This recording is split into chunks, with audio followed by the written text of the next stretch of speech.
Okay, how's everyone doing? How was lab today? Fun with the poker stuff? Very good. Um, so today we're just going to continue on this lecture, just continue plowing through, seeing what we can get done. Tomorrow we'll finish up the rest, have a little review, and then Sunday night I'll do the live review again. So I'll make that post later. So now we're just going to focus on the adrenal medulla. So really we just focus on hyperfunction when it comes to the medulla. Pheo is the main one that we are going to be dealing with when it comes to disorders of the adrenal medulla. I was going to say here, 85% occur in the medulla as far as anything pathological. Can't see my thing anymore. So I had cataract on Tuesday on my left eye, but now I can't see anything close anymore because all my lenses are for distance only. So I'm going to get glasses again later on, but for now I have to use these to see what I'm writing because I can't see anything. Okay. So as far as you can have these cancer cells in different parts of the body that will continue to secrete catecholamines. Most of the time they're going to be in the adrenal medulla, but sometimes these cells can be outside, and again, they just pump catecholamines out. It is relatively uncommon, less than 0.1% with hypertension, or percent of people with hypertension, it will have an underlying pheochromocytoma. The reason you would look for this is if people are refractory to blood pressure medications. So they have high blood pressure. You give them medication, but it's not doing anything. Why is it not doing anything? Because they have a pheochromocytoma that will randomly pump out catecholamines that will make their blood pressure spike. No amount of drug you're going to give is going to stop that from happening. So you give them medication, but they still have high blood pressure. When that happens, then you start looking for other causes, those secondary causes of high blood pressure. Both sexes, usually later on in life is when they get it. They can happen in children. If it does, there's usually some genetic cause there when it happens. So here is your adrenal pheo. You can see obviously it's hot on the little scan here. On the right side, these are the extra adrenal areas of pheochromocytoma, where else they can also occur. If you notice, where are they occurring? What is this green line there? Are you sure about that? That's green. It's probably lymph nodes, but it could also be, remember, that sympathetic side chain ganglion that's also there? Remember, it's sympathetic, fight or flight. But again, obviously, the inside, you do a scan, you'll see this mass inside the adrenal medulla, and that is where the issue is happening. It's neoplasm of the chromaffin cells in the adrenal medulla that causes all this problem to happen. 90% are benign, so if you have a pheo, majority of the time it's going to be a benign tumor. Again, excessive amounts of epi and norepi, or both. Dopamine also is in the adrenal medulla, but very, very low quantities, so it's not a major factor in this, but epi and norepi are. Again, sustained hypertension may be episodic because it may only happen when the tumor is compressed. And again, those that secrete epinephrine have episodic hyperglycemia as well. Remember, these are fight or flight. We need all that sugar in the bloodstream to feed all of our muscles. So sugar levels go up. So pathophysiology, BP elevation from alpha receptor mediated vasoconstriction. Epi or norepi, what's going to have that effect? What is going to cause arterial vasoconstriction for the alpha receptors? Norepinephrine, right? Remember, norepi has the affinity for alphas. We also get beta-1 receptor mediated increases in cardiac output and renin release. What's responsible for this one with the betas? Epinephrine, because that has the affinity for the betas, mainly in the periphery with those skeletal muscle beds. So if we know we're increasing renin, we're going to have high levels of angiotensin II, which causes release of aldosterone, which is going to increase sodium and water retention. What's that going to do to your blood pressure? Yep.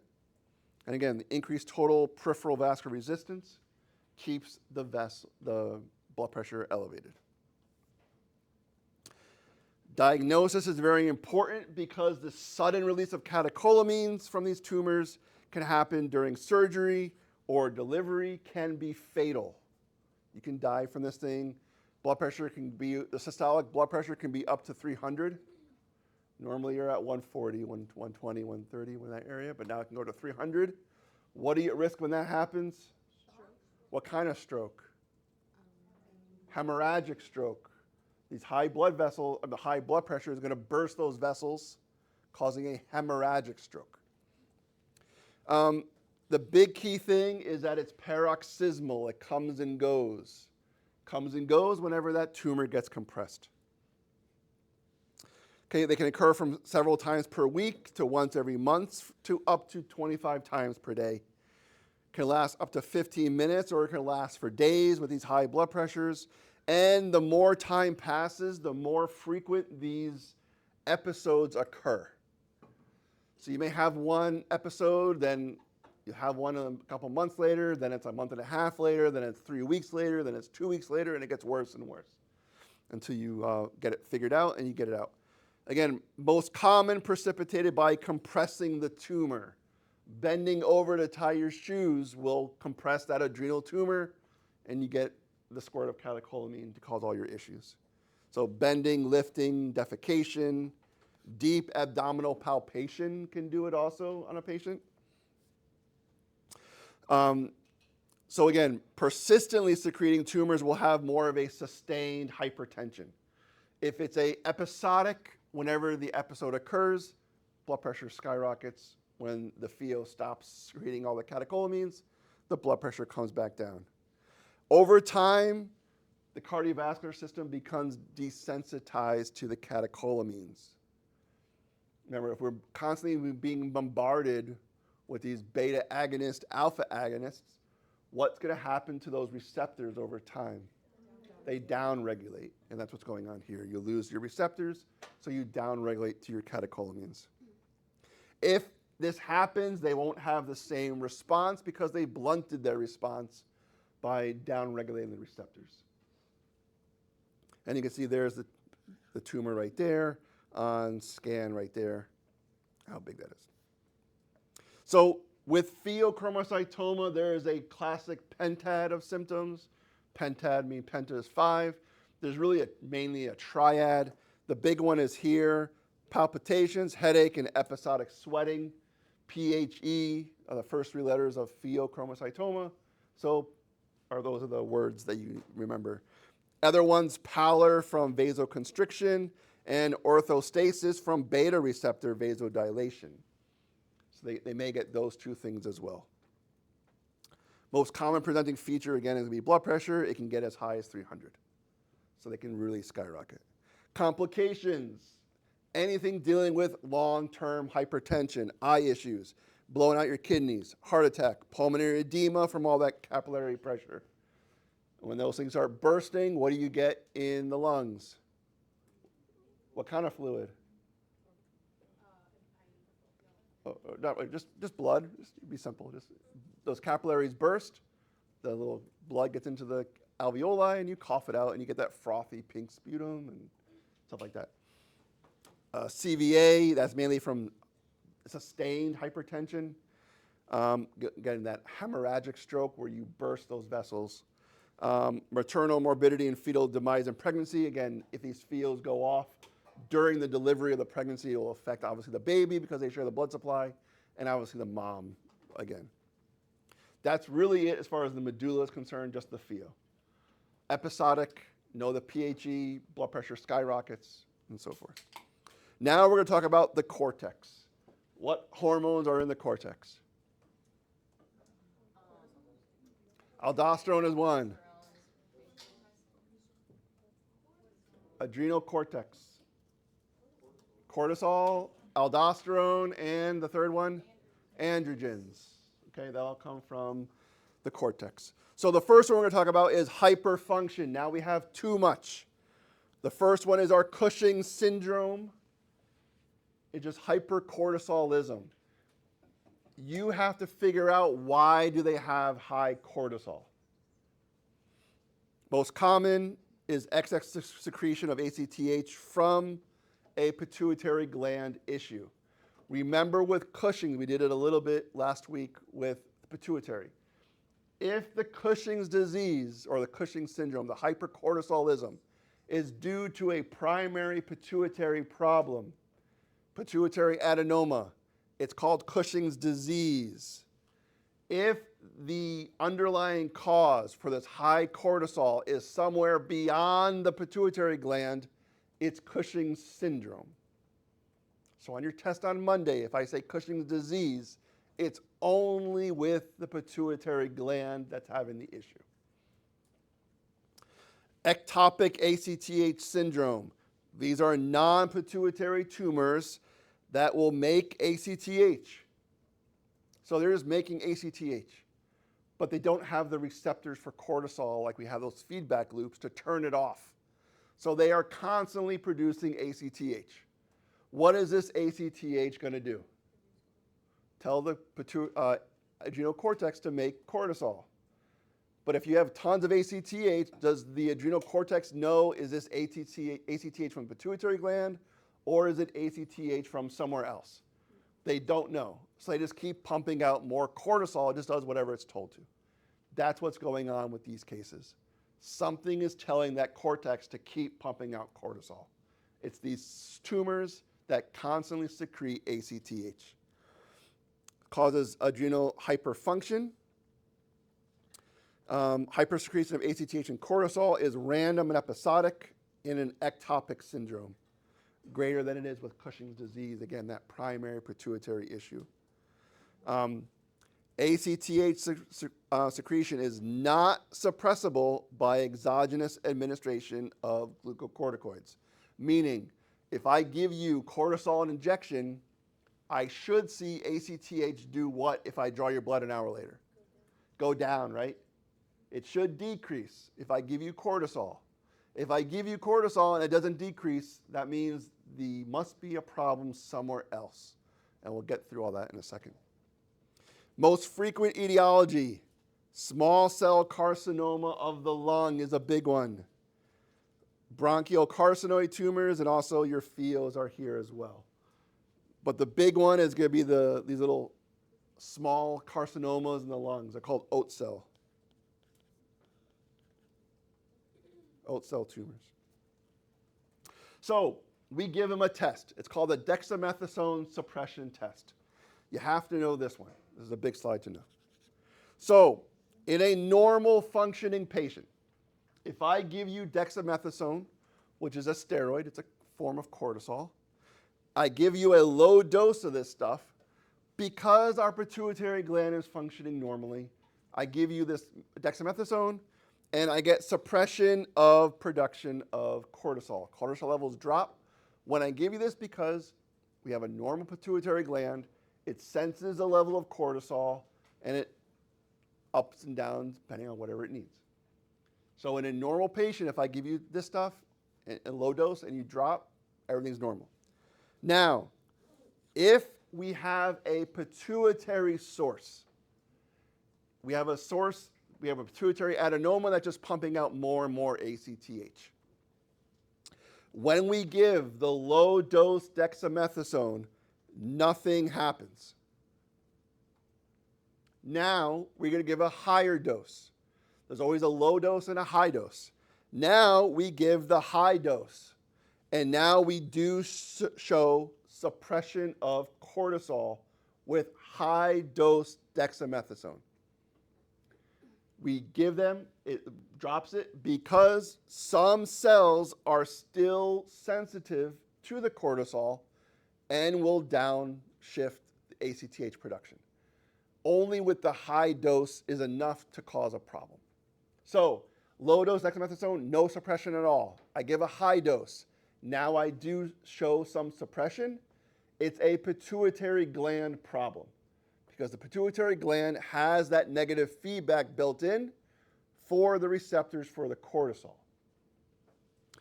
If the source is ectopic, somewhere outside the pituitary gland that's causing these issues to happen, the oat cell carcinoma of the lung, is a perfect example of an ectopic source of ACTH.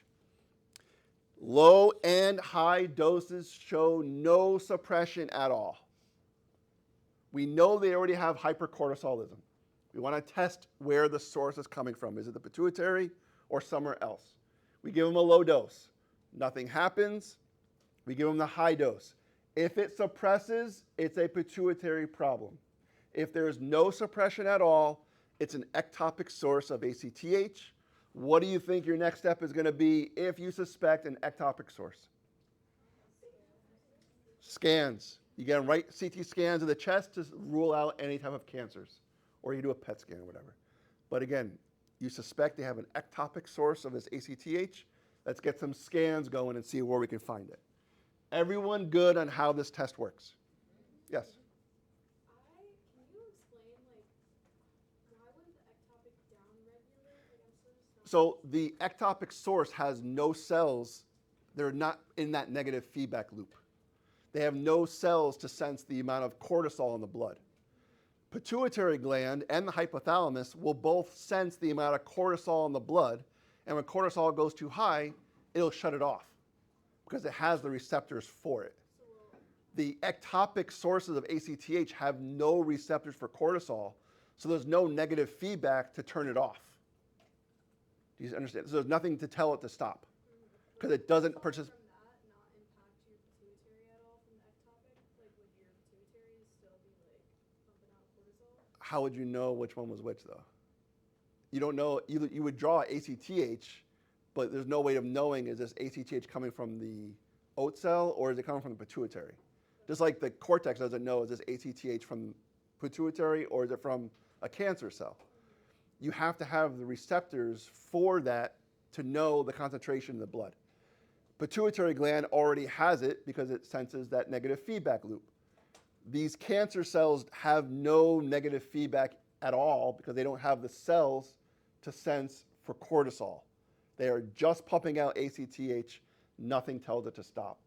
So that's why on high doses, there's no suppression at all. Yes? Is it always a cancer, most of the time? Majority of the cases are. There could be other causes as well, but that's usually the most likelihood is going to be some sort of cancer somewhere that's pumping it out.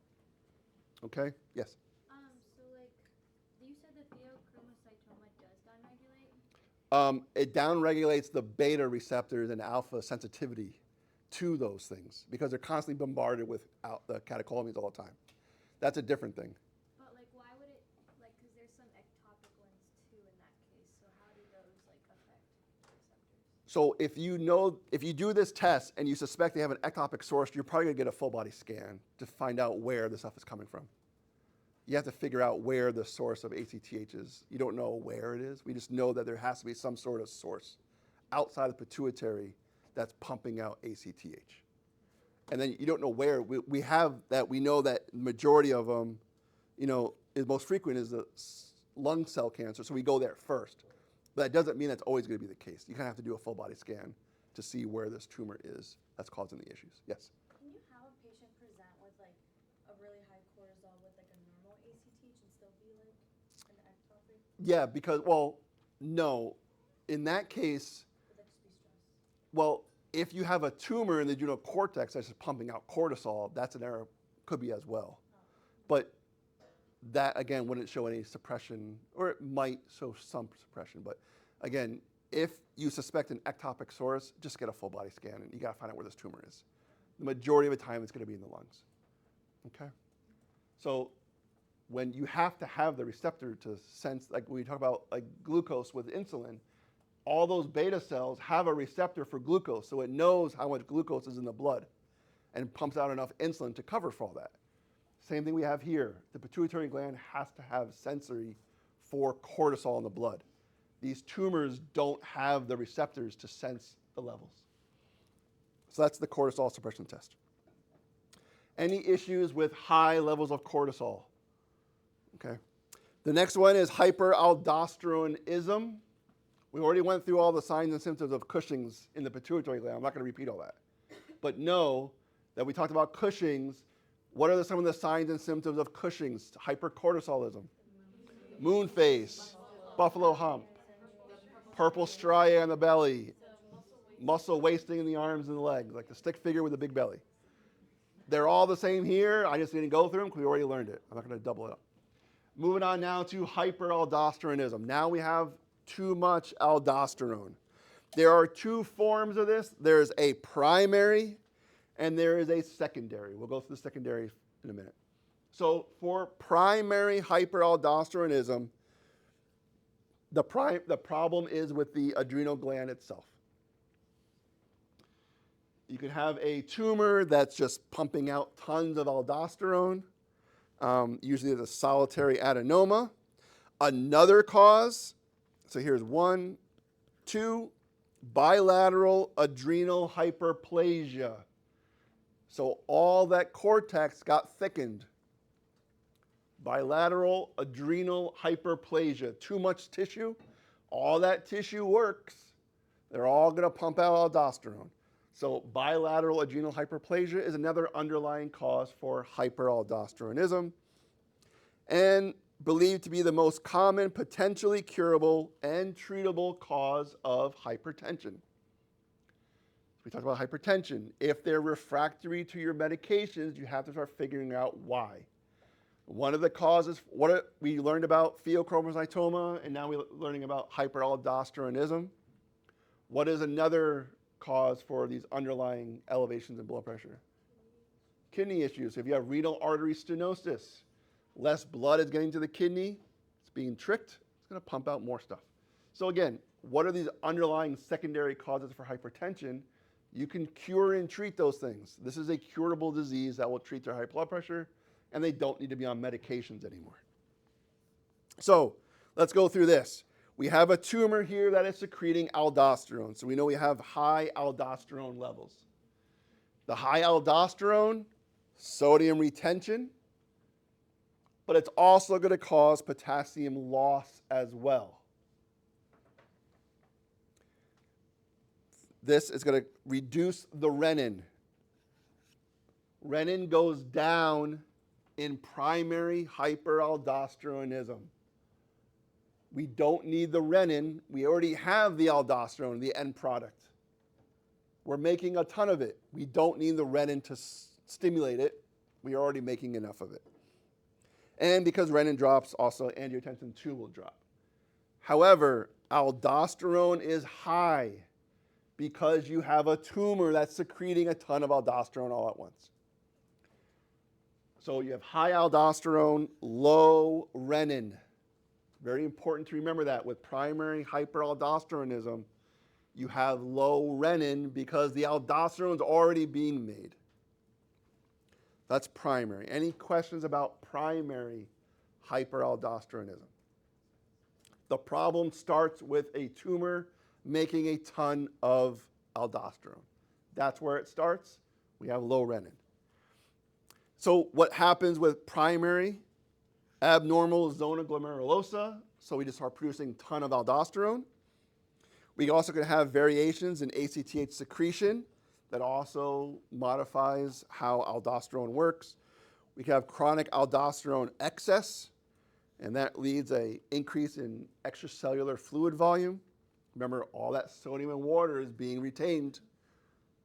Kidneys don't know what aldosterone is enough. They just keep doing it. And where does aldosterone have its effect in the renal system?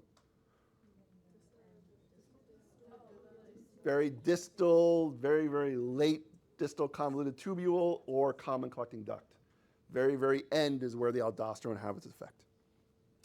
We also have stretch receptors in the juxtaglomerular apparatus and sodium flux at the macula densa. Because we have high volume, more aldosterone, it shuts down renin production, and therefore we get low plasma renin activity. So remember, primary hyperaldosteronism, high aldosterone from a tumor that's just making a ton of it, therefore high blood volume, low renin. Here is secondary hyperaldosteronism.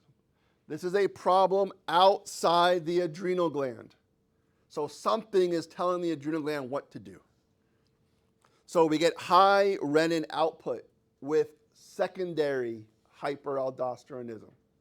The renin is elevated at this point. Why? One reason. Here's our renal ischemia, renal artery stenosis, lack of blood flow going into an area. If only one kidney has renal artery stenosis, that one kidney is going to get a reduction in blood volume, right? So what is that kidney going to think about pressure in the system? It's low. So what's the kidney going to do in response? Pump renin up like crazy. And that's why with secondary hyperaldosteronism, renin is elevated. Another reason, decreased intravascular volume. Okay, CHF, cirrhosis, nephrotic syndrome, diuretic abuse. Okay, low blood volume will also tell the kidneys, hey, we have low pressure, let's get renin going, get it going. Sodium wasting disorders, CRF, here's our renal tubular acidosis, hyperplasia, the juxtaglomerular apparatus, and any type of renin secreting tumors. The majority of it is going to be renal ischemia, this renal artery stenosis. What do all of these things have in common? What parameter are they all dealing with? Volume. Okay? The issue with secondary hyperaldosteronism, the insult starts with the volume of blood changes. The volume of blood changes going into the kidney from other reasons we discussed here. But whatever the reason is, it's a reduction in blood volume that causes this problem to happen. Do you see the difference between primary and secondary? Primary, we have too much aldosterone being secreted by a tumor. We don't need the renin, renin drops, and we have high blood pressure from all the aldosterone. In this case, in secondary, we have a reduction in volume. It's the volume that changes that causes the problem here. So the kidneys get tricked, thinking there's low volume, so they start pumping out tons of renin, which will then lead to high aldosterone, which will bring in the water and the sodium later. But again, leading to high blood pressure because your pressure is normal, it's that the kidneys are being tricked. Yes? So, the problem outside of the adrenal glands, does that always refer to volume, or is there other? Usually it's always volume. Or the last one is this renin secreting tumor. But again, you would have a tumor that's constantly secreting renin that causes the problem. So we have increased renin now, which we know is going to start the whole RAS cascade. Increased angiotensin 2, which is going to lead to high aldosterone, which then we know leads to retention of sodium and potassium loss.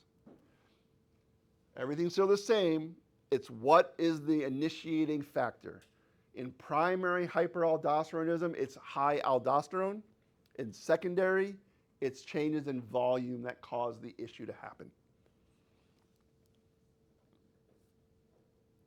So secondary hyperaldosteronism, low blood volume, decreased renal perfusion, it starts the whole RAS cascade to happen. So again, continued release of aldosterone. Because the kidneys aren't being perfused well, kidneys don't know, they think we have low pressure in the system, and it dumps all this renin out. This is the one, okay. So what happens when you have too much aldosterone? One, we know that happens, sodium and water retention, and we start losing potassium and hydrogen in the urine. And obviously, hypertension is the main sign with this excess aldosterone. Body tries to compensate. We increase our secretion of atrial natriuretic peptide. What's the natriuretic peptide going to try and get rid of? Sodium, which will then reduce the volume. So we're trying to do that. This is in response to increased stretch of the atria. This creates what's called an escape phenomenon, where some excess salt does go into the urine, and because of this little bit of AMP that's around, these patients will resist edema formation. So they won't be edematous, they won't be fluid overloaded, they won't have any edema, so when you squeeze the legs, there won't be any edema there. Because of this little bit of AMP gets enough of that sodium out to resist edema formation. So therefore, continued exchange of sodium for potassium and this hydrogen for potassium leads to potassium depletion and metabolic alkalosis. I know you guys started POEM and you guys did acid base yesterday, so it's coming back. Okay. All this potassium loss causes hypokalemia, and if it goes on for long enough, you'll get some muscle weakness, paresthesias, and tetany from this potassium loss. When you lose potassium, ADH becomes ineffective in the kidney, it's found. So you get nocturia and polyuria. Because if ADH is ineffective, is there anything keeping the water in the body? Nope, you pee it out. ADH will still stimulate thirst. It'll still cause the thirst sensation, but it's not going to have any effect on the kidneys. So you'll still continue to hydrate, and that causes you to have your polydipsia, increased thirst. Because the ADH is still coming out, it's just not going to have any effect on the kidney. Yes? So is there any sign of hypernatremia? They will have some. It won't be as severe because the ANP is still there. So that wouldn't be an indication that there's hyperaldosteronism? Yes, I mean, when you do labs and you see high potassium and high sodium and low potassium, automatically think aldosterone. Or if you see the opposite too, if you see high potassium and low sodium, that could also be due to like potassium sparing diuretics. Which one is that one? Spironolactone, right? What happened here?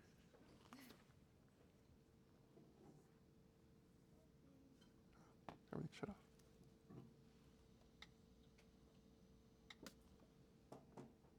Okay. So overall, with hyperaldosteronism, the end result, hypertensive. Okay, all this excess sodium and water is there. Hypokalemic, it's the effect of the aldosterone, and alkalotic. Okay, so those are the end results of hyperaldosteronism. This is another very good slide to know. This talks about, again, your primary hyperaldosteronism. The problem, the initiating event, is the high aldosterone from a tumor or whatever. Causes high sodium, increased volume, decreased renin. In secondary hyperaldosteronism, the insult is the volume. Volume decreases, which will then increase renin to increase aldosterone, to increase sodium, to eventually bring your volume back up again. Yes? I'm sorry. That's okay. Confirm with the last slide. Just so I'm understanding, so the ANP, it's basically secreted enough just to kind of do the minimum to not form fatigue. Yes. Okay. So There's still going to be some. they may have some, but not much. The ANP will help. Remember, ANP comes out with atrial stretch. Why do we have atrial stretch? Because we're volume overloaded. We're all this aldosterone is bringing in tons of sodium and water. So we're going to be volume overloaded, so our atria will stretch, and that causes the ANP to come out, which will provide some natriuresis to get rid of some sodium so that resists edema. So this is a good slide to summarize up all this stuff. Androgens now. When does androgens become a problem? And this is what's called congenital adrenal hyperplasia. So obviously they're born with it. They have too much thickened adrenal glands. This is mainly regulated by ACTH secretion. When you have excess androgens, masculinizing and anabolic effects. So the anabolic effect, muscle building, those type of things. DHEA and DHEAS will then be metabolized to the more potent testosterone and dihydrotestosterone, the DHT, and estrogen. Obviously, testosterone is the most potent. So remember, we have all the products that create all of these things have to follow a certain path. Majority of all these products are going to go towards making cortisol and aldosterone. When you have certain conditions, we don't make cortisol and aldosterone, so all these products go to androgens. And when all these products go to androgens, they're going to have masculinizing effects. So you see when females like get hirsutism and stuff like that because of all the excess androgens. 1 in 10,000 to 18,000 children are born with it, both males and females. If females will externally can look like males, They have too much androgen testosterone, but all the internal sex organs remain intact. So hair, muscle distribution, voice changes, those are all effects of the testosterone.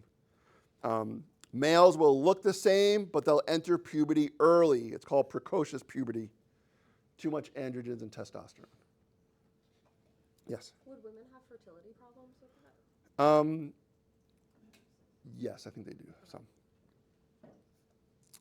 So, too much androgen in females causes virilization, acne, deepening of the voice, baldness, decreased or absent menses. So there's your answer with that one. And the hirsutism, which is the hair, excess hair growth. So these are the masculinizing effects that happen in females when they have congenital adrenal hyperplasia, because all these things are going towards making androgens, which shouldn't be made by the adrenals. So there are 5 conditions associated with androgen excess. The first one is PCOS, polycystic ovarian syndrome. The next one is any androgen-producing tumors of the ovary or adrenals. So you have a tumor that's producing androgens, your DHEA or DHEAS.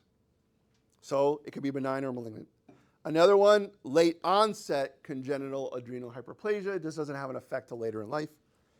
Idiopathic hirsutism, and precocious sexual development in males. So these are all cases that have very high androgen levels. Classic congenital adrenal hyperplasia caused by enzyme deficiency, most commonly are 21 alpha hydroxylase. And this is obviously cortisol deficiency and low aldosterone. When you don't have this enzyme, you can't make cortisol and aldosterone. So all of those products just get dumped into the androgens. Normally, they would be eaten up by making cortisol and aldosterone, but we don't make it anymore. So if you have all these ingredients left over, you make something else. What can you make? Androgens. Without cortisol, there is failure of negative feedback. So we get excess production of CRH, because the hypothalamus has receptors for cortisol. And when it doesn't have it, it's like, let's pump out more. And ACTH also gets increased from the anterior pituitary as well, trying to get the adrenal cortex to make cortisol. It can't because it has 21 hydroxylase deficiency. But hypothalamus doesn't know that. Pituitary gland doesn't know that. It's just going to keep pumping out more and more of this stuff. Again, deficiency in production in cortisol and aldosterone, and shunting of all those precursors to make androgens.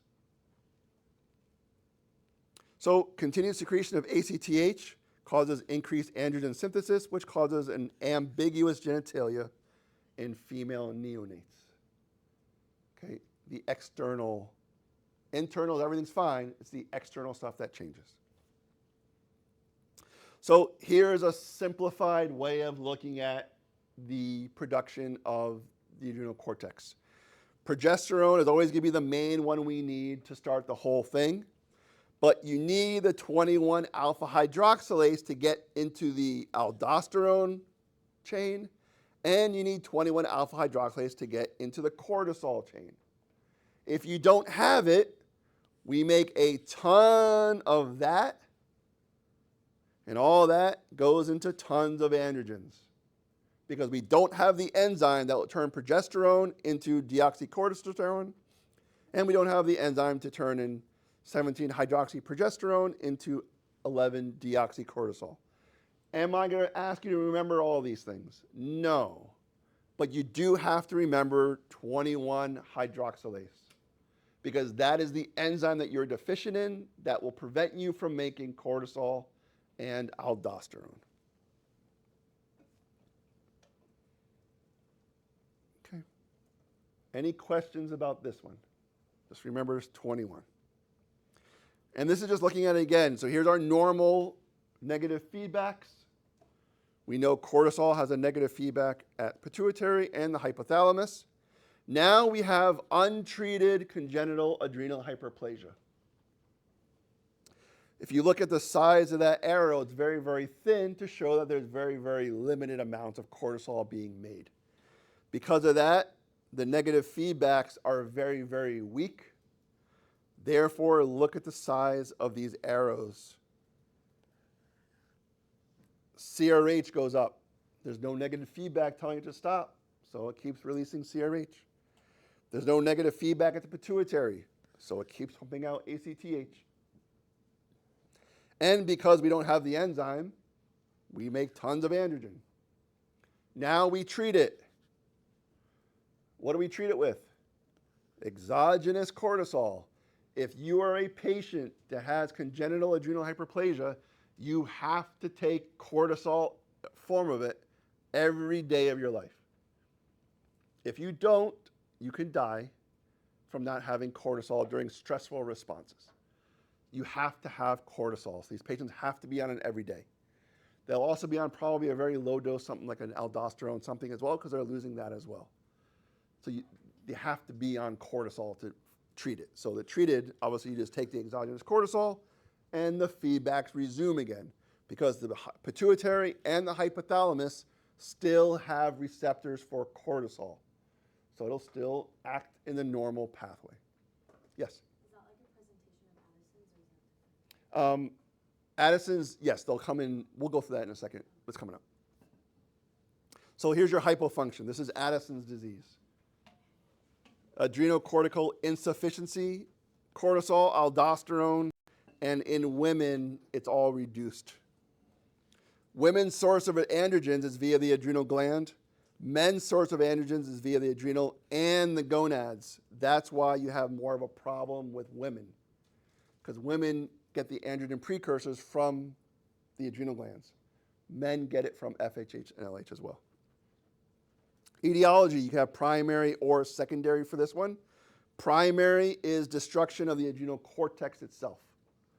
So something destroyed it, it's not going to make anything. This is your congenital inborn errors of metabolism. When there were, genetics were being going on, they had an issue with their cortex. The secondary one is either deficient pituitary production of ACTH or the problem with the hypothalamus. So where is the problem? Is the pituitary gland not making anything, or is the hypothalamus not making anything either? So find that underlying cause. So primary is usually it's going to be an autoimmune destruction. Usually 80% of the cases are all autoimmune, so the body attacks itself. TB accounts for the rest of the 20%. AIDS is in there as well. But again, Addison's disease, not functioning adrenal cortex. It is relatively rare, 39 to 60 cases per 1 million, very, very low. A little bit more females and usually found in that 3rd to 5th decade. So what's going on here? Autoimmune destruction is believed to be the problem. So the generation of these anti-adrenal antibodies, all these anti-adrenal antibodies floating around over time will continuously destroy that cortex. There are 2 types. One is ACA, adrenal cortex antibodies, very easy to remember. And the second one is antibodies to 21 alpha hydroxylase. We know if you don't have 21 alpha hydroxylase, what are you not making? Okay, see the connection now. So, basal glucocorticoid secretion is normal, but does not increase in response to stress or surgery. When you have a normal response, when you're stressed out, have surgery, you get a little burst of cortisol to help get through that stressful response. That's a stress hormone to help us get through the response. In these patients, though, they can't increase the cortisol to help with that. So what you do is you tell your patient, if they get sick, they have stressful coming up, they have surgery, whatever, just double the dose of their cortisol to get them through that illness, to help with the extra cortisol. It's like diabetics. They're not making any insulin. If they eat a lot more food, they take more insulin to accommodate the extra food that they're eating. Same thing here. So trauma or infection can precipitate an acute adrenal crisis where we need the cortisol to come out. We have a stressful environment, but the stress and the infection use up all remaining cortisol, and there's nothing left over for regular function, and it causes a crisis. Further loss of cortical tissue. Obviously, all of our glucocorticoids, mineralocorticoids are deficient, and they get signs and symptoms of adrenal insufficiency. Decrease in plasma cortisol reduces the feedback inhibition of ACTH. Therefore, ACTH goes up. Make sure when you're studying this material, when you're talking about these feedbacks, know if the negative feedback is off, the concentration of that hormone is going to go up. ACTH is negative feedback from cortisol. If there's no cortisol, ACTH goes up because it's trying to get that cortex to do something. Poke with a stick. Come on, do something. That's what it's trying to do. Same thing with your thyroids. When we do the thyroids, it's the same principle. If thyroid hormone is low, there's no negative feedback on your TSH, TSH goes up. That's how you know they have hypothyroidism, because TSH is elevated. So, overabundance of ACTH, because there's no inhibition from cortisol, has other effects. So all this extra ACTH has a role. We get increased MSH activity. So remember, we did this a little bit in physio. The precursor for ACTH is POMC. POMC will dissociate into ACTH, and it makes melanocyte stimulating hormone. So if your ACTH production goes up, what happens to MSH concentration? Goes up as well. So they get hyperpigmentation, usually of skin creases, nail beds, nipples, areolae, any pressure point. Those start to get hyperpigmented and they get darker. Increased tanning, freckling of the skin. They'll look like they've been out sunbathing on vacation, but they haven't. It's just from the excess melanin. They get tan, they get darker. Hyperpigmentation can also occur in the buccal mucosa and the gums. So when you do your visual inspection of the gums and everything, you're looking for hyperpigmentation. Vitiligo can also occur with the autoimmune form. Because we have impaired gluconeogenesis, they also have hypoglycemia. Remember, one of the effects of cortisol is to raise your blood sugar. We don't have that now. So they become a little bit hypoglycemic. Fasting can cause severe, potentially fatal hypoglycemia. They're not going to be able to make any new glucoses on their own. With the aldosterone deficiency, that was just dealing with cortisol, but we have to deal with the aldosterone too. When we have low aldosterone, what happens to our sodium in water? Where does it go? Out. So we lose sodium in water and we retain potassium when we don't have aldosterone floating around. That leads to hypovolemia. Now we have hypovolemia. Now it can lead to our pre-renal failure. Remember acute renal failure? We talked about pre-renal issues. One of them was hypovolemia, causing kidney problems. So that's why this leads to kidney issues. Salt craving occurs in about 20% of patients. They will have some hyponatremia.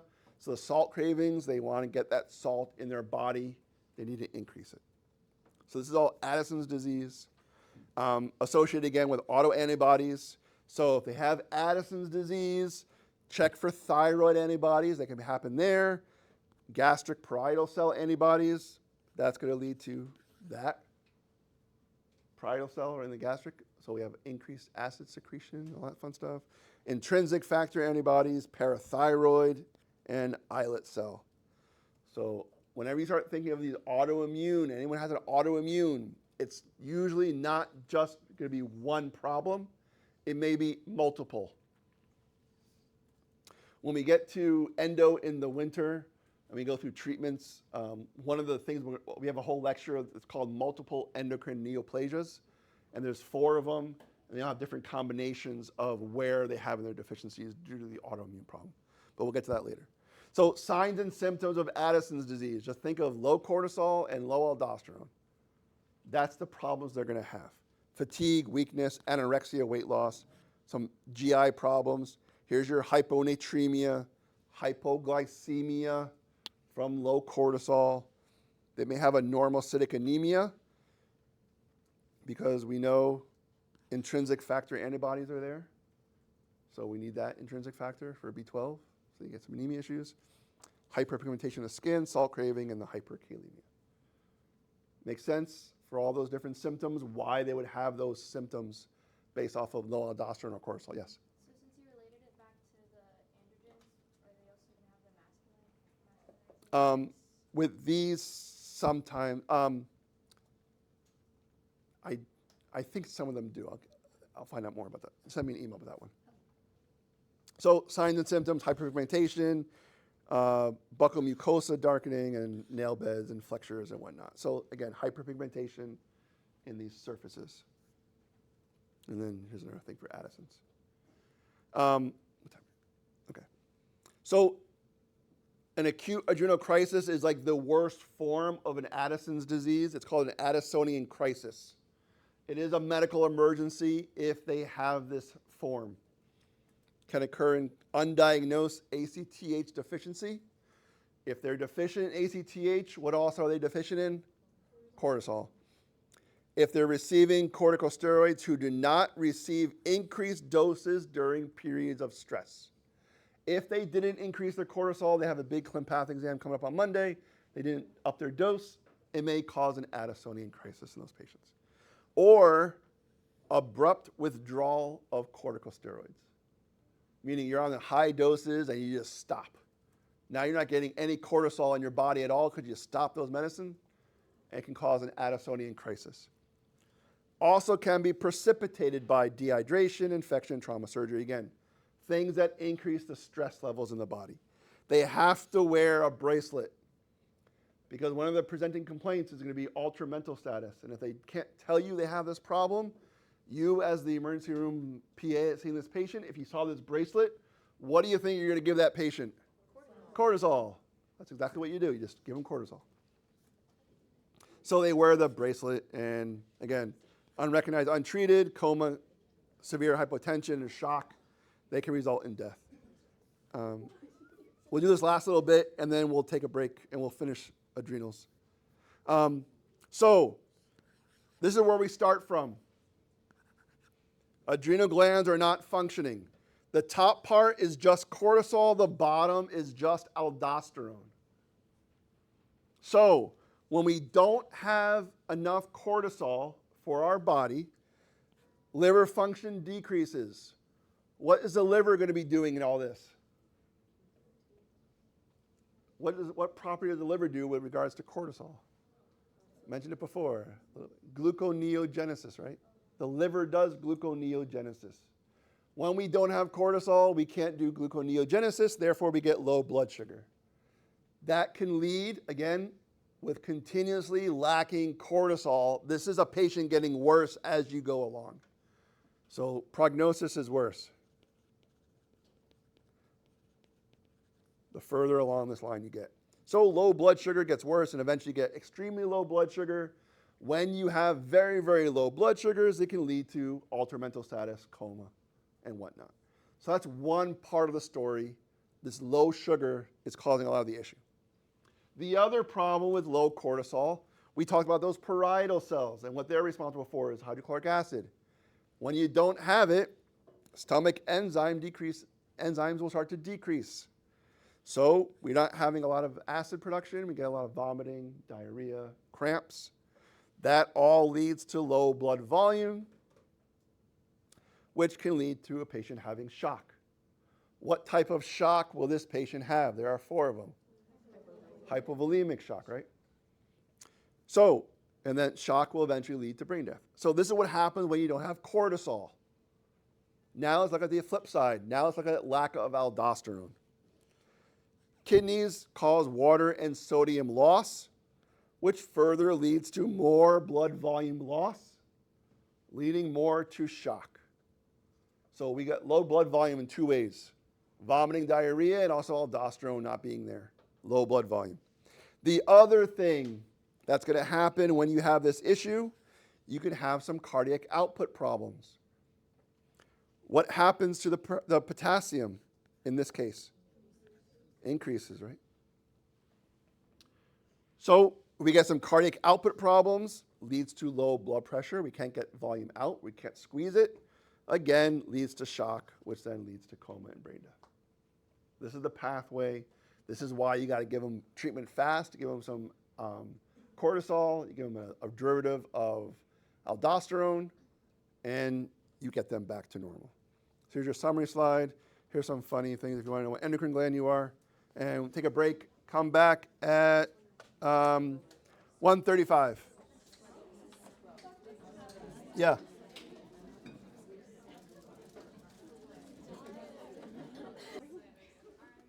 Okay. Okay, moving on to pancreas. So obviously here's our pancreas. Remember the pancreas has two functions, exocrine and endocrine. Exocrine is what? The pancreatic juices that gets released. All that stuff is the exocrine function. And we also have the endocrine function, which is the pancreatic islets. And we have our alpha, beta, and exocrine acinus.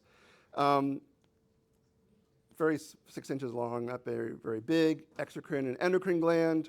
We already went through all that stuff. Cell types, remember your alphas is glucagon, beta is insulin, which is 70% of them. D is your somatostatin as well. Very, very trace this pancreatic polypeptide, which is F, but make sure you know alphas, betas, and deltas. Insulin is 70% of all the hormones coming out of the islet, stimulated by glucose, amino acids, and GLP-1. These all enhance insulin secretion. It's inhibited by your catecholamines. Why does that make sense?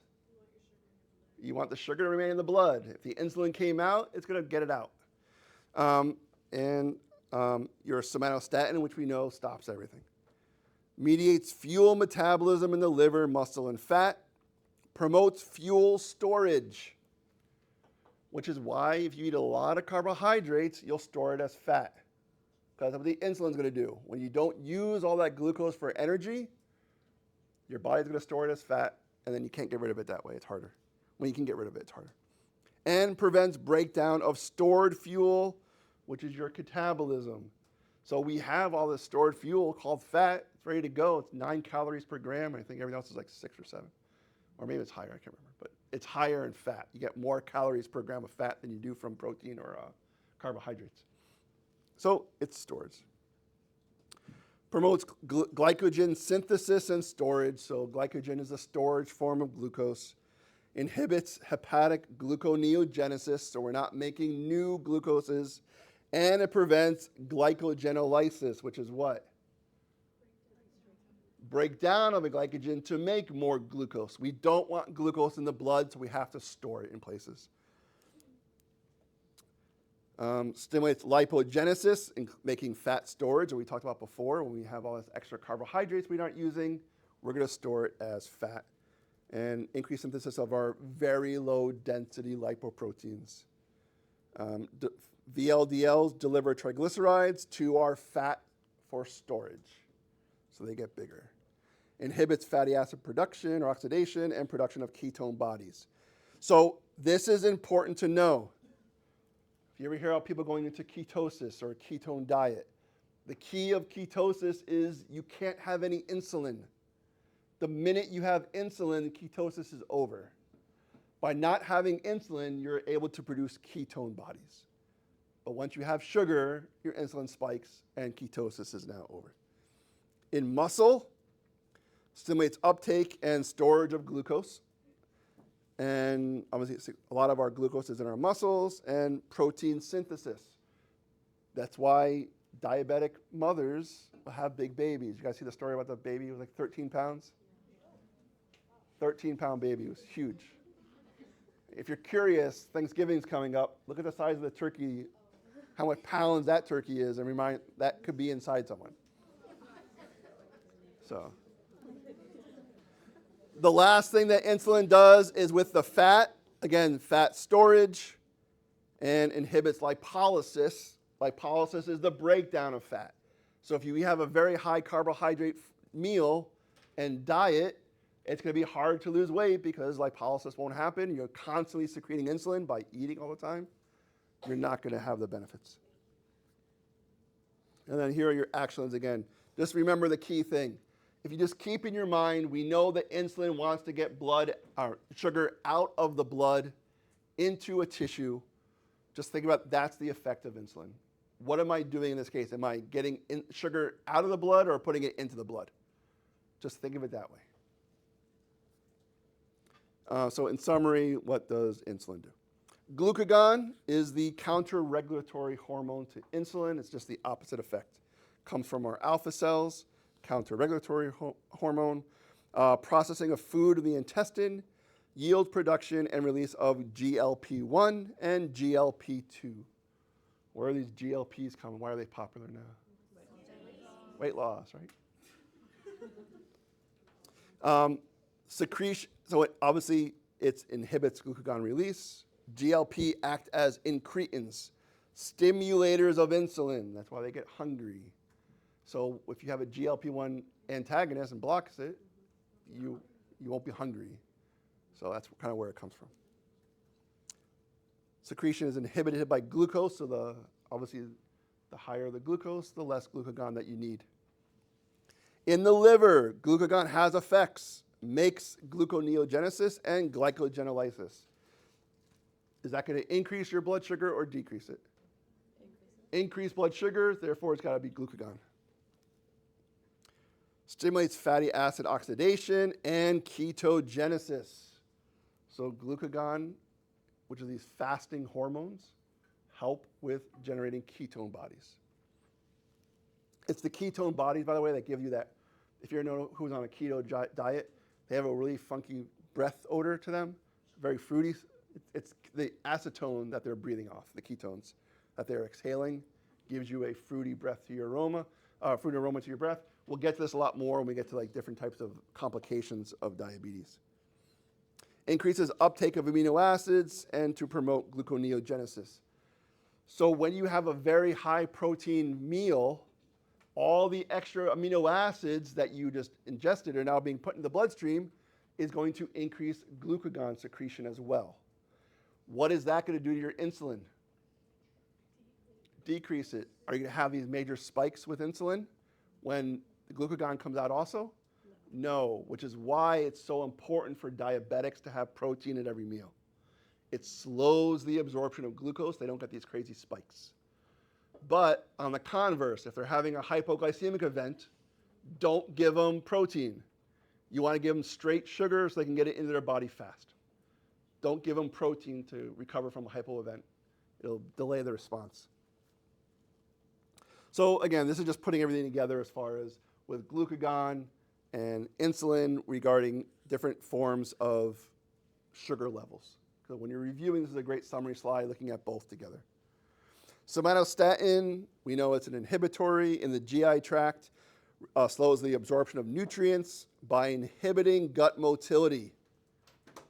So things are moving slower, we'll have slower absorption time. Shuts down other actions of endocrine, exocrine pancreas. So again, we know somatostatin, the end result is inhibition, stopping things. The last one is this pancreatic polypeptide. This is released in response to a mixed meal. So you have fat, carbohydrate, and proteins all in there. May also inhibit food intake, decrease appetite as well. And stimulate energy expenditure. So if you're burning more calories at rest, you'll lose more weight at rest just because your body is burning more just to survive.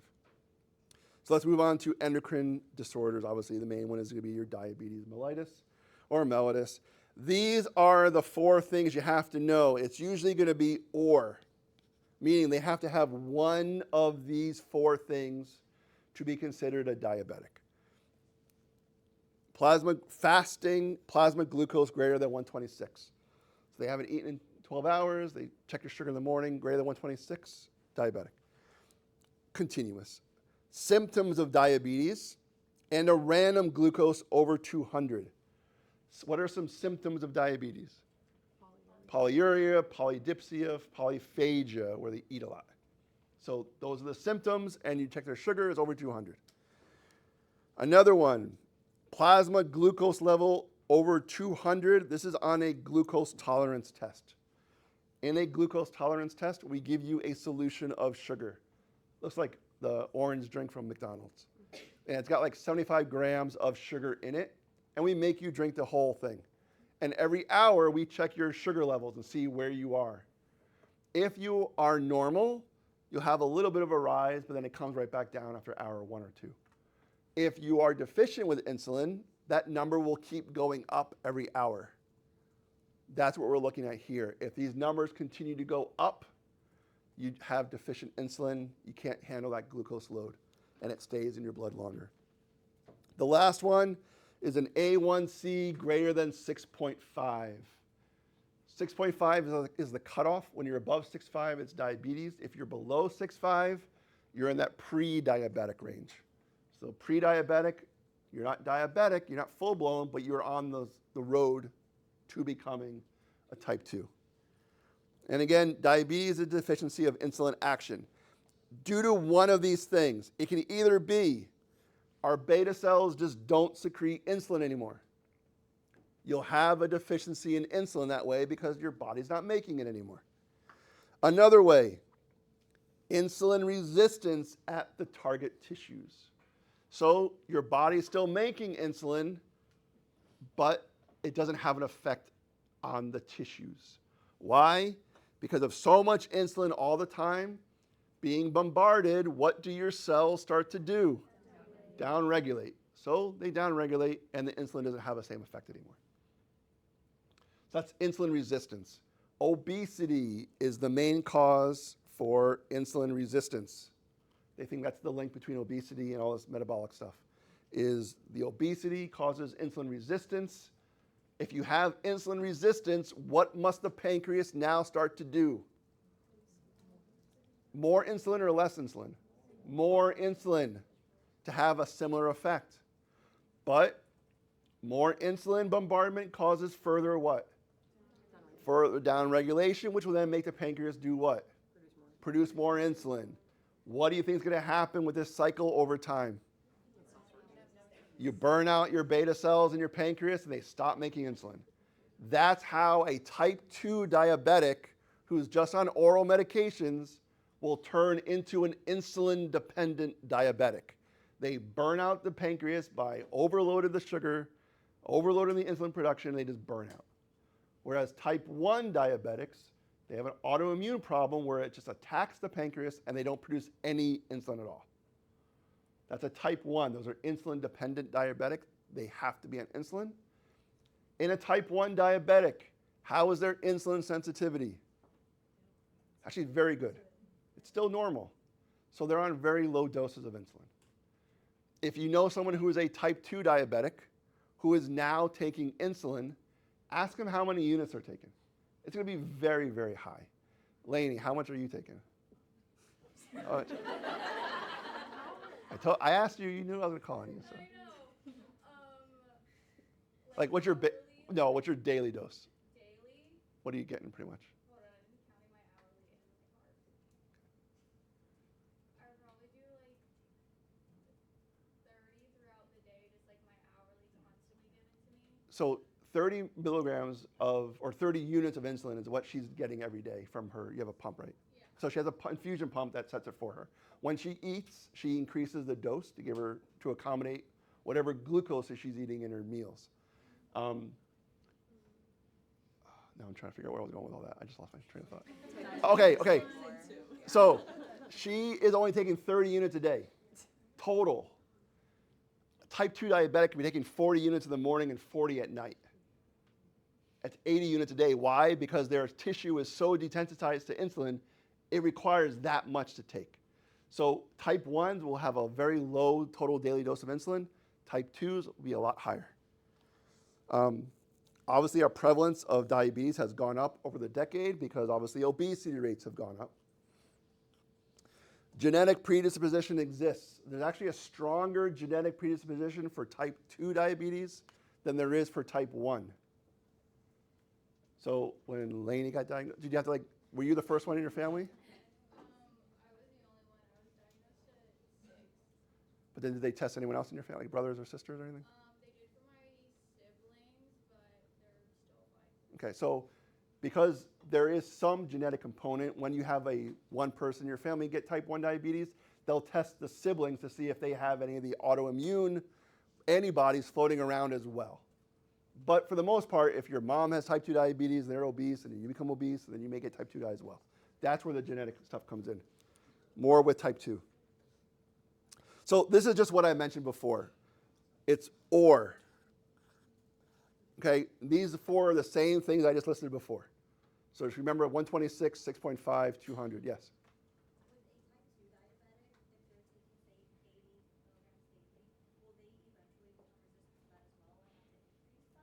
If they're not controlled with their eating, if they're not controlled. That's the biggest thing with diabetes is the intake for type 2. Type 1, it doesn't matter what they eat. They have to take insulin. But type 2s, they can alter their diet and really affect things. So 6.5, 126, over 200, and 200. So those are the three major numbers to remember for diabetes. Hemoglobin A1C is a marker that we use to measure how well your sugars have been controlled. It's looking at glycated hemoglobin. Sugar is very sticky, right? You get sugar water on a desk, it's going to become very sticky. If you put all that sugar water into your bloodstream gets sticky, and all those glucoses will stick to a red blood cell. And what we're looking at is how many glucose particles are stuck to a red blood cell. And the more glucoses that are stuck to a hemoglobin, the higher the number is, which means that your sugars have not been very well controlled. So the higher this number is, that means that your fasting sugar every day is higher every day. So you're having more sugar floating around, it gets sticky, and sticks to the red blood cells. We check A1C every 3 months because we know the red blood cells only live for about 100 days, which is about 3 months. So A1C is normally a quarterly thing or even lengthened if people are very well controlled. So we do that every 3 months to kind of see where the sugars have been doing. So we know here is 6, and there's 126. That's the cutoff, right? You say fasting sugar over 126. We know 6.5 is the percentage. That means if they're at 6.5, their sugars have been averaging every morning between 126 and 154. You can see the higher you go, if they have an A1C of 10%, that means their average fasting glucose in the morning is 240 to have 10%. If you show up with an A1C of 10%, you're going right to insulin. We're not trying metformin first.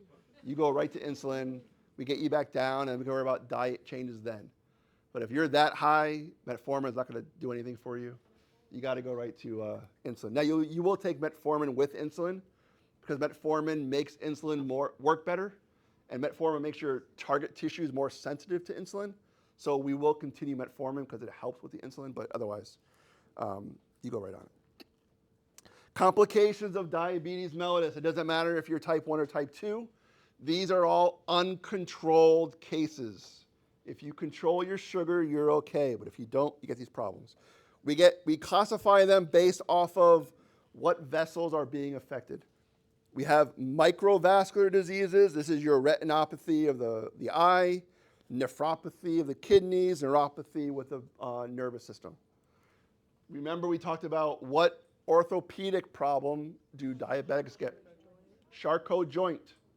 From that peripheral neuropathy, uncontrolled sugars makes these nerves don't work. They step on things, they don't feel it. So these are all microvascular, yes? I was just gonna say, like, for my, regarding the last slide, like, my random blood sugar was 520 whenever.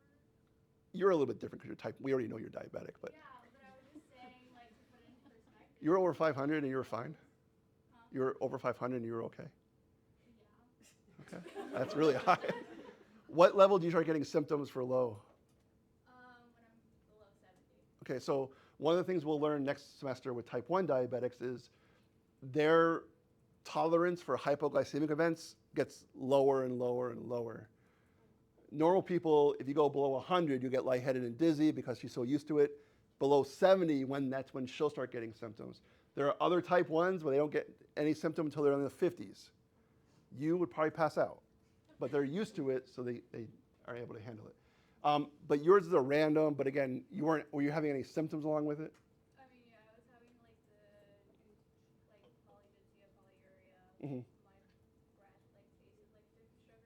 Mm-hmm. And then I was like eating a lot, but also like I was dropping like weight like crazy. So in her case, again, she is diabetic, so her fasting or her random glucose, she was having symptoms, and her sugar level was over 200. She's a diabetic. That makes sense.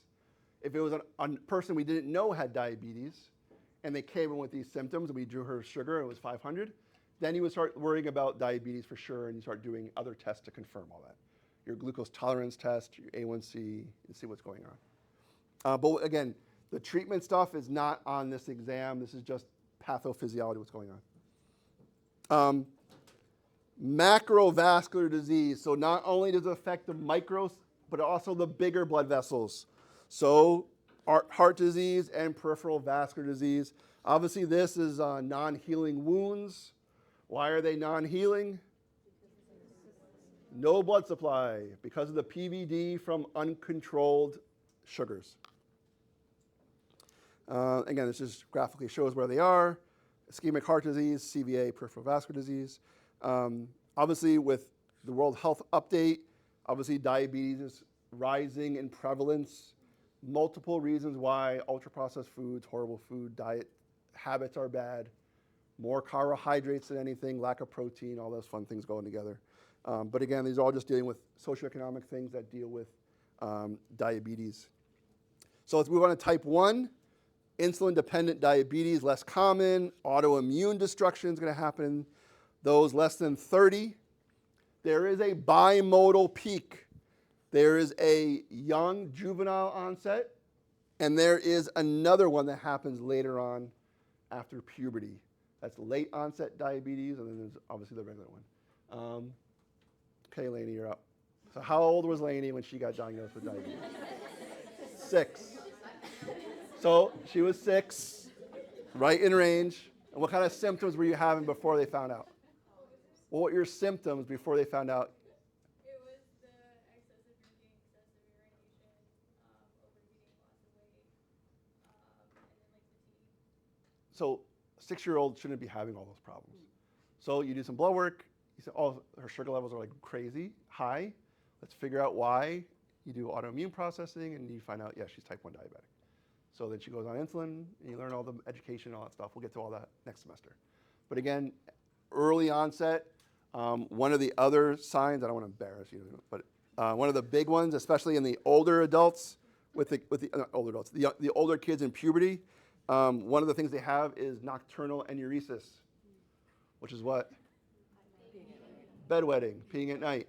So if someone who was like, they're potty trained, and all of a sudden now, randomly, they're like 10, 11, 12, start urinating in the bed again, check for diabetes, because obviously the polyuria, polydipsia, we know you got to pee at night, and kids, because they're such deep sleepers, they will just sleep through it, and they urinate. The thing with type 1 has nothing to do with food at all. Type 2, yes. Type 1, no. Now, if they don't follow their diet, yes, they're going to have problems with that. As long as they follow their diet, then they'll be okay. So polyuria, polydipsia, weight loss, worse than type 2 diabetes. They have a lot of weight loss. Increased, obviously, high serum, glucose, the polyphagia, the hunger. Ketone bodies are increased due to lack of insulin. I mentioned before, you will not go into ketosis if you have insulin present. Type 1 diabetics don't have any insulin. So they can go into ketoacidosis very easily, which is usually the presenting sign for type 1 diabetics. They don't know they have it. They go to the ER because they have altered mental status. They're confused. And they do an A1C, and it's like 9. And they know they're type 1. Yes? You have a question? Yeah, hold on. You forgot it.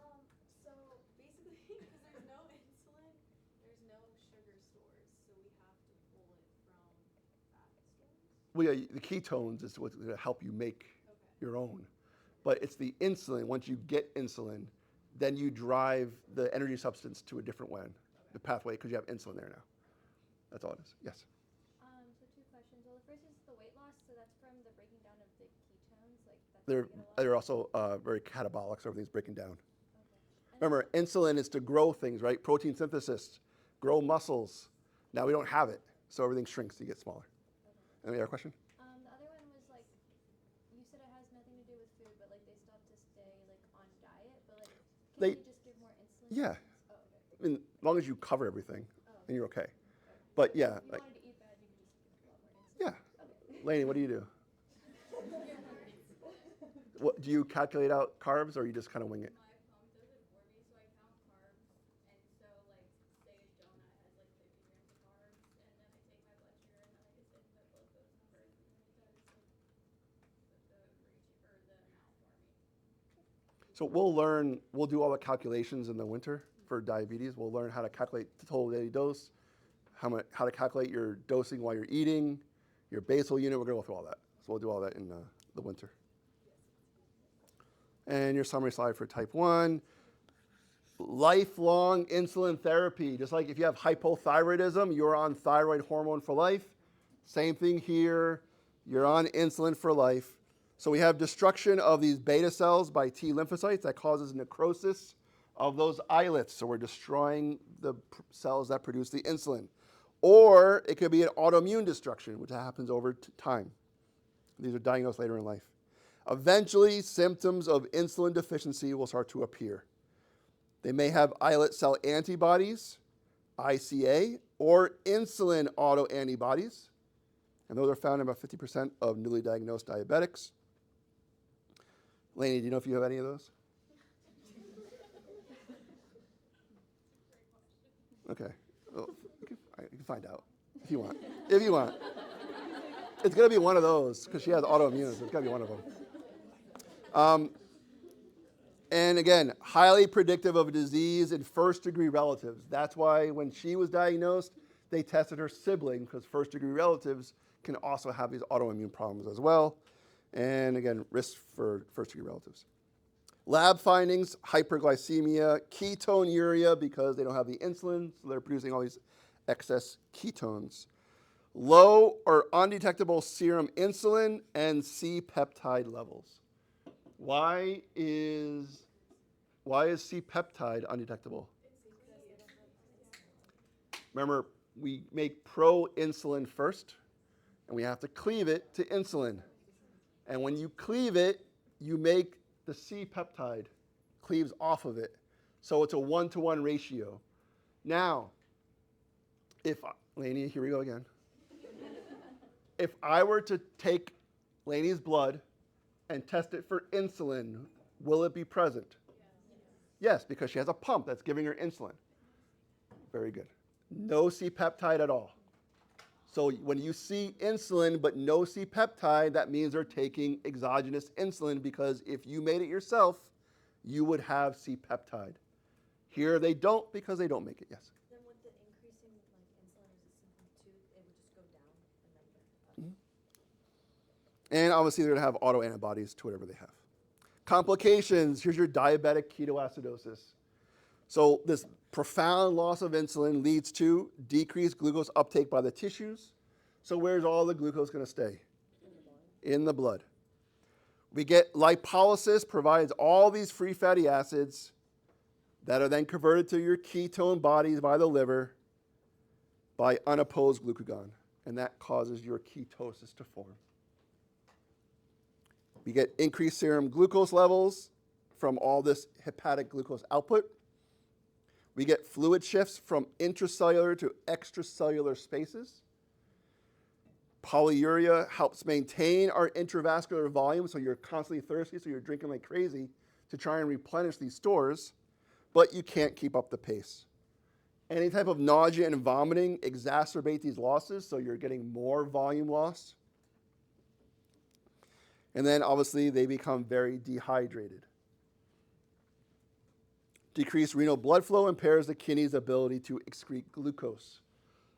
We also will maximize all those transport mechanisms. So remember the transport.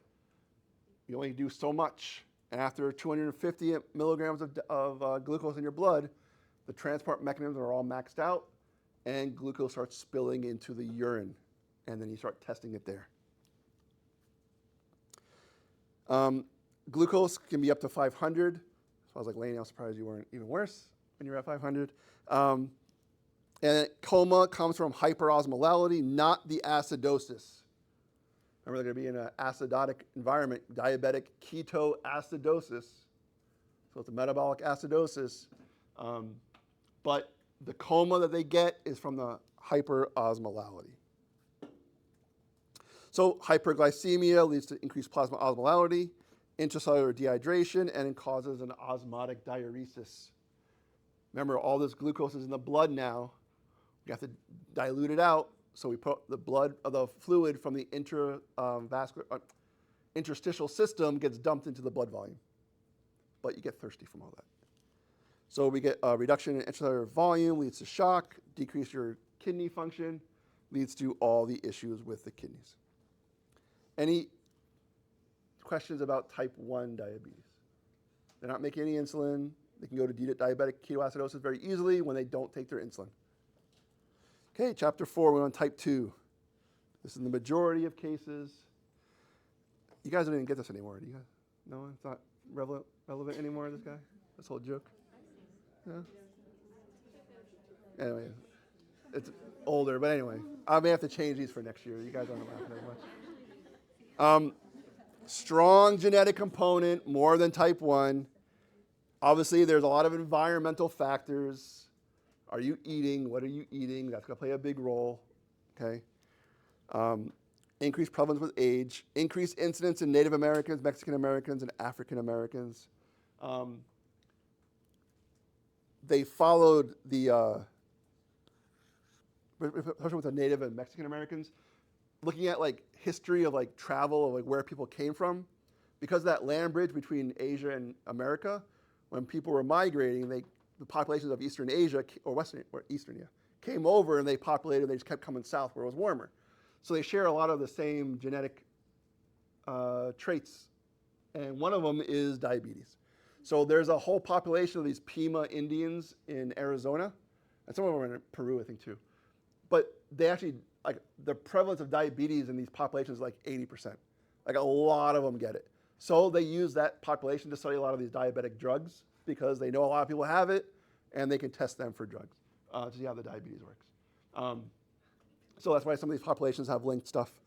Insulin resistance is obviously the hallmark of type 2. So insulin resistance. In type 1, they just don't make it, but they're still sensitive to it. In this case, it's the resistance to insulin that causes all the problems. And obesity is the main cause, the main link between that. Fat is an endocrine tissue, and these are just what fat does as far as different things.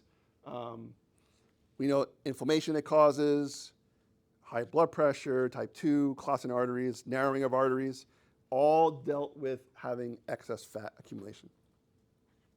Here's our obesity with insulin resistance. So normal adipocytes, normal fat cells, secrete healthy adipokines, and they help keep your body sensitive. When we have hypertrophied adipocytes, remember, fat cells just get bigger, and then they get bigger and smaller. If you lose weight, your fat cells just shrink. And if you gain weight, the fat cells get bigger. So in this case, when these fat cells get too big, these adipokines start to get altered. We get a lot of TNF alpha, interleukin 6, and what this does, it increases insulin resistance.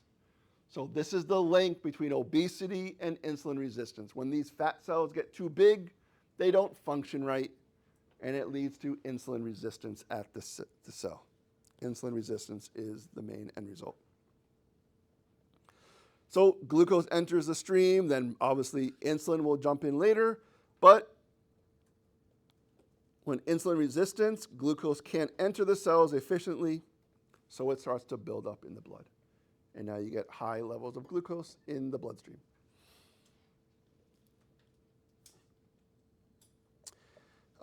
Now, The reason that type 2 diabetics really don't get DKA is because they still have a little bit of insulin still floating around. And that little bit of insulin allows them to stave off ketoacidosis. There are some type 2s that will present in a DKA environment, but for the most part, think DKA with type 1 because they don't have any insulin. Type 2, they may still have some. And because they have a little bit of insulin floating around, it can help prevent hyperglycemia and ketosis. Diabetes is often diagnosed 5 to 7 years after the actual disease onset. So if you diagnose someone with type 2 diabetes tomorrow, they've been pre-diabetic for like 5 years. It didn't just happen tomorrow. So again, if you catch someone with pre-diabetes, then you can have your talk. You get choices here. Either you can watch your diet and exercise, or you can go on pills for the rest of your life. I'll give you 3 months. Let's work on an exercise and a diet plan.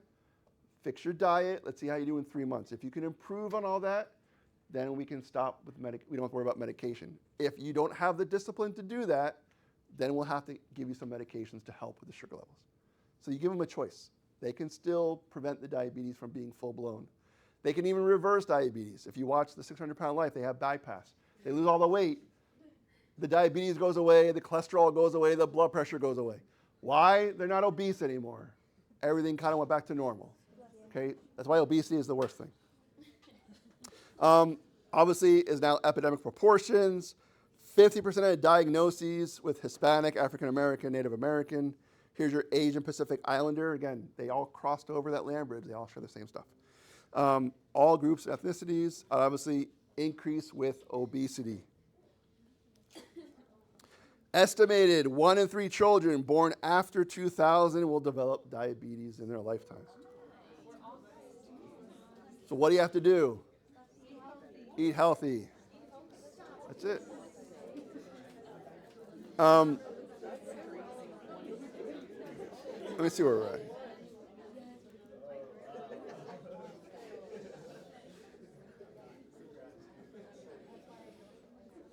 Okay, we'll just finish up this last little bit on type 2 and then we'll be done. See where we're at. Okay, etiology. What is the problem? Is it insulin resistance or defective beta cell secretion? That's like, is it chicken or the egg? What happened first? What causes this diabetes to start to develop, especially in type 2s? Again, insulin resistance may be the primary lesion, with the obesity being the link. Pancreas becomes exhausted or burnt out, and you get clinical diabetes to develop when that happens. Adipose tissue, particularly central abdominal obesity, is the primary source of mediators of insulin resistance. This is your apples, or are you a pear?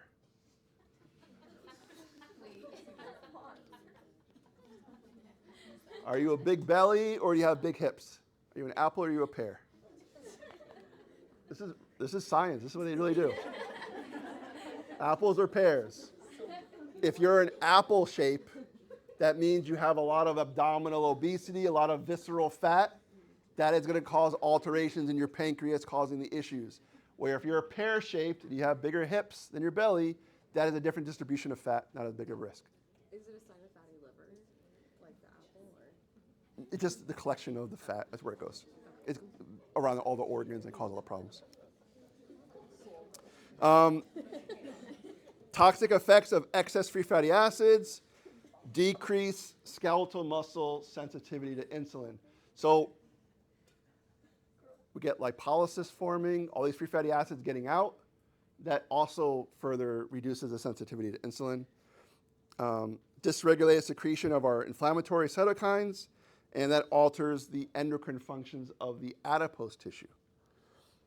In addition to obesity, they think there's a primary pancreatic B cell defect, as all obese individuals are hyperinsulinemic. So already with an obese individual, if you measure their insulin levels, they were not a diabetic, they would have, on average, higher levels of insulin due to the obesity than they would to a normal weight-controlled match. because the excess obesity causes the resistance. So therefore, they're going to have high levels of insulin at first. But not all obese individuals develop diabetes. There's this whole like fit or fat or fat fit people where they're obese, but they're still fit and they're healthy. Then you have skinny people who are not overweight, but they're just as sick as other people are. But it's weird how it all works, but some people get it, some people don't. This is just looking at your genetic predisposition versus the environment. The end result is always going to be the same. Hyperglycemia. That's the main problem. How you got there doesn't matter. But the fact is, you have it now. How do we handle it? All this hyperglycemia leads to beta cell exhaustion. They get burnt out. They're not going to produce any more insulin. And now you got type 2 diabetes. Signs and symptoms of type 2. Glucoseuria. They have an osmotic diuresis, so they have polyuria and nocturia because all this extra sugar in the urine. We're going to dump all this water in there to dilute it out. That produces large quantities of urine, and they got to go at night. Dehydration then results because of all this excess water loss, and that leads to polydipsia. So they get very, very, very thirsty. Polyphagia, increased eating, develops from loss of calories and inability to use glucose.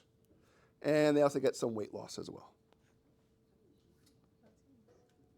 So here's your summary slide for type 2 diabetes as far as what they represent with. Lab findings make sense. Hyperglycemia, hyperlipidemia, because they're probably going to have metabolic syndrome, where they'll have hypertension, hyperlipidemia, and and diabetes. High serum insulin at first and high C-peptide level. Their body is still making insulin, they're just not really using it as much anymore. Or defective insulin secretion, they're going to have low insulin levels. Insulin resistance and high glucagon levels. High abnormal secretion of glucagon. What does insulin do to glucagon? It shuts it off, remember? So in the islet, all the beta cells are inside. All the glucagon cells are on the outside, in the periphery. And the blood starts in the middle and works its way out. So when insulin is secreted, all that insulin bathes over the glucagon cells and turns them off. If we don't have insulin being secreted, nothing turns the glucagon off. So it goes off. Yes? Does the high glucagon present like later whenever the beta cells start like not working? Yes, it's usually a lot later. Prescription, lifestyle modification, again, alone or in combo with meds. Medication therapy is just ways to make either their insulin more sensitive, make it work easier, make you secrete more insulin, or just reduce the glucose that your body just absorbs. Again, insulin is not required, but can be used to achieve optimal treatment. This is the other type of complication that can happen with diabetics. Hyperosmolar coma, or also known as hyperosmolar hyperglycemic. So we have increased osmolarity, increased glucose, non-ketotic, so no ketones. Why no ketones? They still have insulin, so it's okay. And they get a coma. Ketosis is absent. Okay, hyperosmolarity due to decreased fluid intake, get dehydrated, solute concentration goes up. Maybe sick from a virus already on top of things. May have some abnormal renal function, so they can't clear any glucose out of the bloodstream, so it gets stuck in there. They do have enough insulin to prevent ketogenesis, but insulin is not working at the cell to bring the sugar in. So they continue to make more and more glucose that gets dumped into the bloodstream. So they'll present later with profound hyperglycemia and dehydration. Look at how high those glucose levels can get with a hyperosmolar non-ketotic. 800 to 2400. Really, really, really high. If you have a glucose meter, you have to know the ranges. Lady, know your ranges? What's the high? What's the highest your glucose meter will read? 600. So if Lainey checks her blood sugar and it just says high, you know it's really high out of range. So 800 to 2400, she wouldn't even register. You wouldn't even know her. She has to go to the hospital and get blood drawn. Actually measured it that way. The finger stick won't do anything. So if we're EMS and he said, oh, it says high, you don't know how high it is. Bring him in and see what it is. And obviously, osmolality will exceed 340 because of all this extra glucose that's floating around that shouldn't be there. What is a normal osmolality? 280 is your normal range. So we're at 320, we're really, really high. Other complications, they can get DKA, again, less common than type 1. Infection, trauma, MI, again, there's got to be an underlying cause why a type 2 diabetic would present with DKA. Hypoglycemia, just your normal events from taking your sugar levels, or your medicine, and not eating enough, and your sugar levels drop. Catecholamine release will do it as well. They get shaking, sweating, palpitations. So if you ever had a hypoglycemic event, blood sugar drops, catecholamines come out. Why do catecholamines come out? What are they going to do to your sugar? Increase your blood sugar. You have a hypo event, you got to come out of it. That's what's going to happen. Confusion or coma can develop the worse it gets. So here's a summary slide looking at HHNS versus DKA. You can see the differences between the two.